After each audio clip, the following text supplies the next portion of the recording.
Welcome to the Texas A&M Health Science Center. I am Thomas Boskus, the Health Science Center's historically underutilized business officer.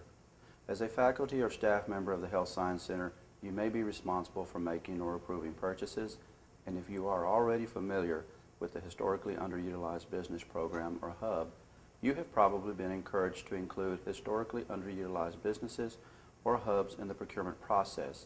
However, you may be unfamiliar with HUB requirements for state agencies, including institutions of higher education, and why it is important to purchase from HUBs. Over the course of the next few minutes, permit me to provide you with a better understanding of the HUB program. I will cover the definition of a HUB, describe the importance of purchasing from HUBs, and provide additional information about the state of Texas and the HSC HUB program. A State of Texas certified HUB is a business that meets the following criteria. The business must be a corporation, sole proprietorship, partnership, or joint venture that is at least 51% owned, operated, and actively controlled, managed by an Asian Pacific American, Hispanic American, Native American, African American, and/or American woman.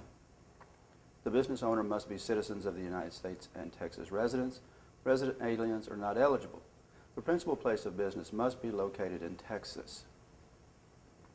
Reasons to purchase from HUBs include state law and A&M system policy require a good faith effort to purchase from HUBs.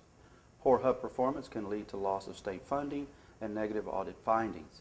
HUB purchases benefit the Texas economy. HUB purchases provide economic opportunities that were previously unavailable to minority and women-owned businesses. Management of HUB programs. Texas Procurement and Support Services, or TPAS, is a division within the Office of the Texas State Comptroller and is responsible for administering the HUB program for the state of Texas. Among their administrative duties are certifying new HUBs, maintaining a list of active HUBs, and reporting agencies' HUB expenditures to the legislature. The Health Science Center Office of the Vice President for Finance and Administration, Office of HUB, Procurement Services, and Contract Administration is responsible for HUB program compliance throughout the Health Science Center. The HUB office encourages and promotes the utilization of HUBs through outreach, dissemination of information, training, and expenditure monitoring. The Texas Legislature has determined that all qualified businesses should have access to compete for business from the state. You may want to reference Texas Government Code Chapter 2161, Section 004. All state agencies and institutions of higher education are required by law to make a good faith effort to purchase goods and services from certified HUBs.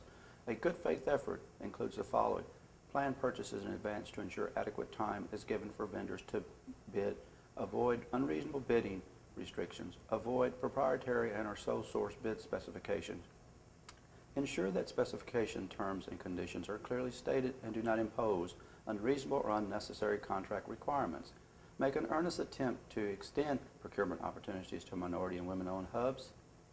The Texas Administrative Code, Title 34, Part 1, Chapter 20, Subchapter B describes the minimum steps and requirements to be undertaken by state agencies to comply with the state's HUB rules. TAC Rule 2013 identifies specific procurement goals that state agencies should make a good faith effort to meet. These goals and categories are available on the web. In addition, each A&M system member, including the Health Science Center, is required to set agency goals for each fiscal year. These goals take into account the member's past performance, current efforts, and expected procurement opportunities. System HUB policy, A&M System Policy 2506, approved by the Board of Regents, and Regulation 25.0601, approved by the Chancellor, acknowledges and reinforces existing Texas law.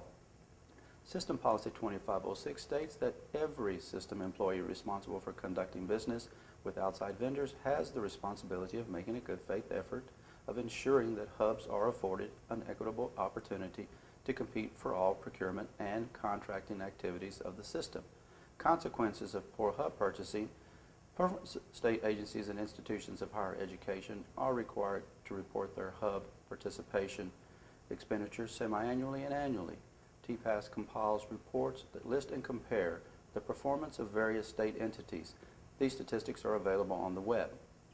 Members of the state legislature review these reports and take them very seriously. Failure to meet HUB participation goals can result in the loss of support of your programs.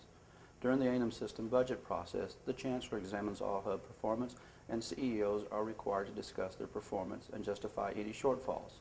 The State Auditor's Office and A&M System Internal Audit also audit agency compliance with state hub laws. Benefits to the economy: because hubs are located in Texas, they hire Texans, spend money in Texas, and pay state taxes. Buying from hubs keeps state revenue in Texas and immediately benefits Texas. Hub purchases promote economic diversity and help to eliminate barriers to economic prosperity for disadvantaged groups. In addition, purchasing from hubs promotes competition, which ultimately results in the best value for the Health Science Center. However, some people assert that hubs provide substandard services or products, or that goods and services provided by hubs always cost more. This is not necessarily true. Like all businesses, hubs vary in the quality and value of their offerings. Make a good faith effort does not mean that you have to buy from a hub at any cost. The A&M System Procurement Code requires that purchases should be made in accordance with a best value decision-making process, which includes price, quality, reputation, and hub compliance as considerations. Key points. In conclusion, here are a few general purchasing guidelines. Make an appointment with hub staff to learn the state hub rules and HSC's procedures. Work with the hub office to identify qualified hubs that can provide the needed goods and/or services. All purchases expected to cost over $100,000 are required to include a hub subcontracting plan. Be fair, treat all vendors equally, and provide enough time and details for vendors to respond to procurement opportunities. Evaluate bids and vendors on best value. Promote competition. Look at alternatives to the goods services being requested. Hubs must be certified by the state of Texas. Members of the Health Science Center are required by law to make a good faith effort to purchase goods and services from certified hubs. Hub purchasing performance is monitored, and failure to meet standards can lead to the loss of state funding. Purchasing from hubs benefits the Texas economy and provides economic opportunities to historically disadvantaged groups. Making a good faith effort does not mean that you have to buy at any cost. The System Procurement Code requires that purchases should be made in accordance with the best value decision-making process. Hopefully this information has helped you to better understand the issues and requirements related to hub purchasing. If you need more information, please contact the hub program staff.